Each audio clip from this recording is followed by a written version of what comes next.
Hello everyone, আজকে আমি বানাবো পোয়া পিঠা। আর এই পিঠার রেসিপি আমার মায়ের কাছ থেকে শেখা, আর খুবই সুন্দর খেতে লাগে, খুবই মজার এই পিঠেটা খেতে। আর বানানো কিন্তু খুব ইজি।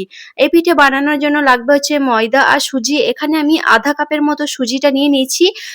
এভাবে পরিমাণ মতো করে যদি মেপে বানানো হয় তাহলে কোনো রকম ফেটে আসবে না, বেশ মানে ফুলকো লুচির মতো এই পিঠেগুলো ফুলে উঠবে। দেখুন আমি কিভাবে বানাচ্ছি। সুজিটা আমি আধা কাপের মতো দিয়ে আমি উষ্ণ গরম একটু দুধ দিয়েছি যাতে সুজিটা একটু ভালো করে ফেপে যায়। ওকে, সুজিটা ভালো করে ফুলে উঠেছে। এখন 1 কাপের মতো দিয়ে দিচ্ছি ময়দা আর সামান্য দিয়ে দিচ্ছি মৌরি।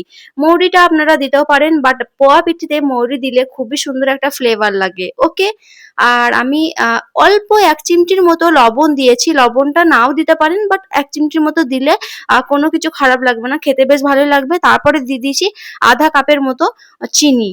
ওকে, চিনিটা পাউডার করেও দিতে পারেন, বাট আমার চিনিটা খুবই ছোট ছোট ছিল, মানে গুঁড়া চিনির মতো, সেই জন্য আমি পাউডার বানাইনি। আধা কাপ চিনি দিয়েছি, আধা কাপ সুজি দিয়েছি, 1 কাপ দিয়েছি হচ্ছে ময়দা। ওকে, আর আধা কাপের মতো দুধ দিয়েছি আর আধা কাপের মতো পানি দিয়েছি। ওকে, ব্যাস আমি কতটা কি পরিমাণে দিয়েছি সেটা আপনাদেরকে বলে দিলাম। এখন আমি ব্যাটারটা দেখাচ্ছি একটা চামচের সাহায্যে। উপর চামচের যে পিছন দিকটা এভাবে দাগ কেটে দেখবেন যে মানে একটা দাগ হচ্ছে নাকি, তাহলে জানবেন একদম পারফেক্ট ভাবে ব্যাটারটা তৈরি হয়ে গেছে। এরপরে আমি দিয়ে দিচ্ছি হচ্ছে অনেকটা পরিমাণে রিফাইন্ড অয়েল। আর এই পিঠেগুলো করতে গেলে একটু তেলটা বেশি লাগবে। তারপরে দিয়ে দিয়েছি আমি এভাবে আমি একটা তাওয়ার মতো প্যানটা নিয়েছি, কেননা একসাথে 3টে-4টা করার জন্যে। তারপরে দেখুন আমি একটু দিয়ে চেক করলাম যে তেলটা গরম হয়েছে নাকি। তেলটা কিন্তু খুবই গরম করতে হবে, নইলে এই পিঠেগুলো ফুলে উঠবে না। আর দেখুন কেমন কত সুন্দর লুচির মতো ফুলে উঠছে, তাই না?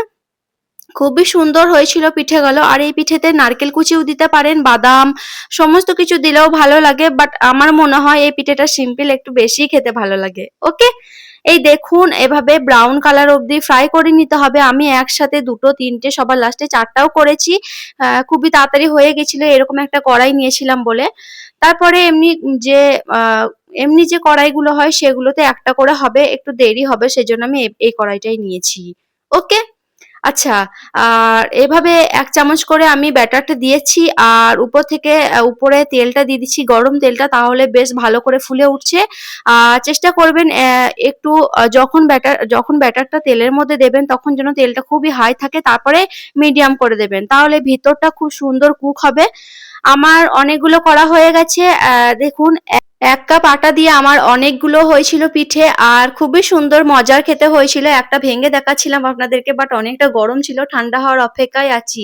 সবার লাস্টে আমি পিঠেগুলো সব ভেজে নিয়েছি, সবার লাস্টে আমি দেখাচ্ছি আপনাদেরকে ভেঙে। ভিতরটা এত সুন্দর কুক হয়েছিল, বাইরেটা একদম ক্রিস্পি হয়েছিল। এভাবে ফলো করে বানাবেন, খুবই মজার খেতে হবে, সত্যি বলছি। আর কেমন লাগলো আমার এই রেসিপি অবশ্যই জানাবেন, অবশ্যই ট্রাই করবেন। ওকে, বাই, টেক কেয়ার।